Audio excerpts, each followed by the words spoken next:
Burma is generally in turmoil everywhere, civil war fighting, not failed state yet, but it is on the way to the failed state.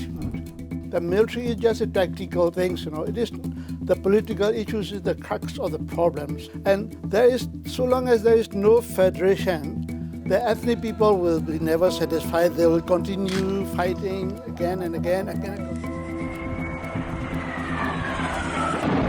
ครับเนื่องจากสถานการณ์ในเมียนมายกระดับขึ้นจนได้รับความสนใจจากผู้ติดตาม VOA มากมายนะครับวันนี้เราที่ VOA ไทยก็จะไปคุยกับ Senior Editor ของ VOA ภาคภาษาพม่าซึ่งเป็นเพื่อนบ้านติดอยู่เรานี่นะครับเพื่อสอบถามข้อมูลเพิ่มเติมแล้วก็ที่มาที่ไปของเรื่องนี้นะครับตามได้เลยครับ Thank you for joining us today. Thank you. So the first question, in a nutshell, what can you tell us about what's happening in Myanmar right now? Why is it a big deal this time? Burma is generally in turmoil everywhere, civil war fighting, not only on the fringe area, even the central area, the fighting is spreading now. So it is central government has very less control in the country. They cannot give the security for the people, entire population of the country. So in a sense, this is kind of on fringe of the fourth statehood, not failed state yet, but it is on the way to the failed statehood. And the ethnic minority groups, the armed forces, and the junta, the Myanmar army, have been in conflicts for 70 years so far now. So how different is it this time to make it kind of different from the previous? Yes, the Burma civil war and the turmoil, the conflict between the ethnic peoples and the central government started since the independence of the country from the British. But at that time, the problem is the ethnic people, they want their own autonomy, they want to have their self-determination, so they're fighting the central government, mostly controlled by the Burmese majority. So that is the situation of the fighting in the past. But nowadays, it is not like that. It is the total entire population, more or less, against the central military junta. They don't want the military dictatorship, so everybody wants to topple the military junta. That's why it is a widespread fighting, not only by the ethnic people, but also the Burman themselves. So that is a difference between 70 years ago and now. And the military has been trying to crush protests and resistance across the country since it took power from the civil government in 2021. But recent setbacks and defeats, including the loss of Myawaddy to the resistance group, raises a big question. What's happening to the most powerful institution of Myanmar now?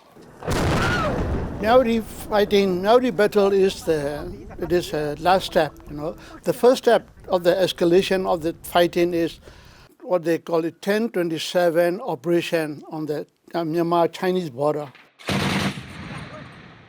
The three ethnic minority parties launched an operation against the Burmese military, and they defeated seriously. The military was defeated, and that was the first step. And after that, it spread to the Karenni and the Arakan state. There's a second step maybe. And the Myawaddy is maybe the third step and the most highest situation because it is very important commercially and strategically on Thai-Burma border. It is the major trade route between the two countries. In 2023, it reached up to $4 billion worth trade. So it is very important for Thai and Burma. What is the goal, or what are the goals of the ethnic armed groups and allies against the military? I mean, do you think that there will be any complications for them to achieve the goals?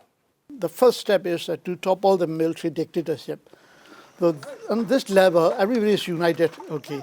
But after that, maybe there may be a question mark how long they can be united in the future, for integration of a new country and how will they constitute their country, the state and the division, everything they have to do that.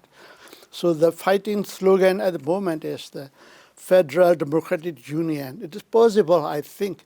Most of the ethnic people in the liberated area, they are introducing their regional autonomy like a part of the federating union as a regional government.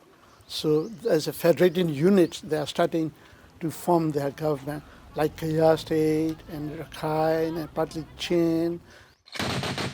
So long as there is no federation, the ethnic people will be never satisfied. They will continue fighting again and again and continue on the fighting. The military at the same time is defeating everywhere militarily.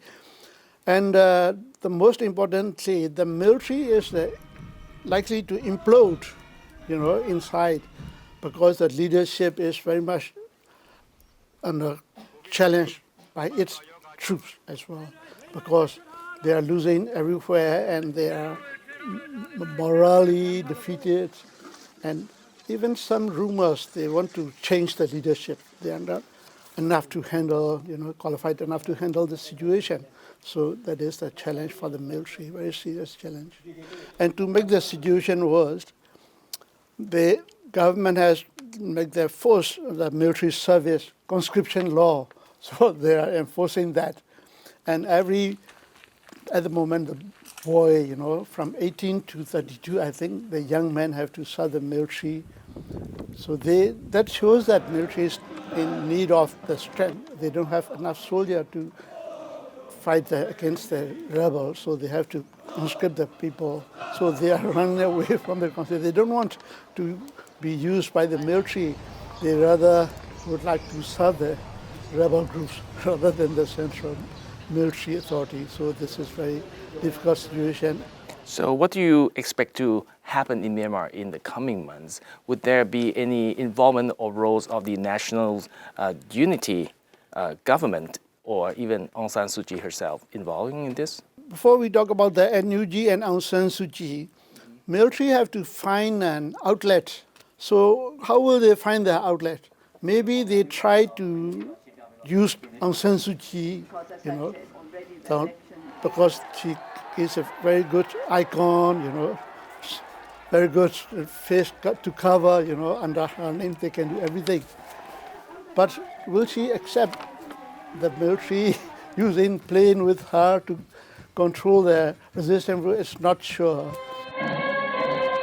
NUG is still trying to unite all the ethnic groups as well. Ethnic groups revolution started long time ago, about, as you have said, 70 years ago. So they know that they have not full trust in the NUG as well. They want to rely on themselves. So at the moment, NUG is relying on the ethnic rebels rather than ethnic rebels relying on NUG. In 3 months is too short to get. It is a long-rooted conflict, so it will continue. The political issues is the crux of the problems. So long as it's not resolved, the conflict and the fighting may continue. There is China, partly China and Russia is behind the military. They are supporting them and they are providing all the military equipment to the military for the military junta.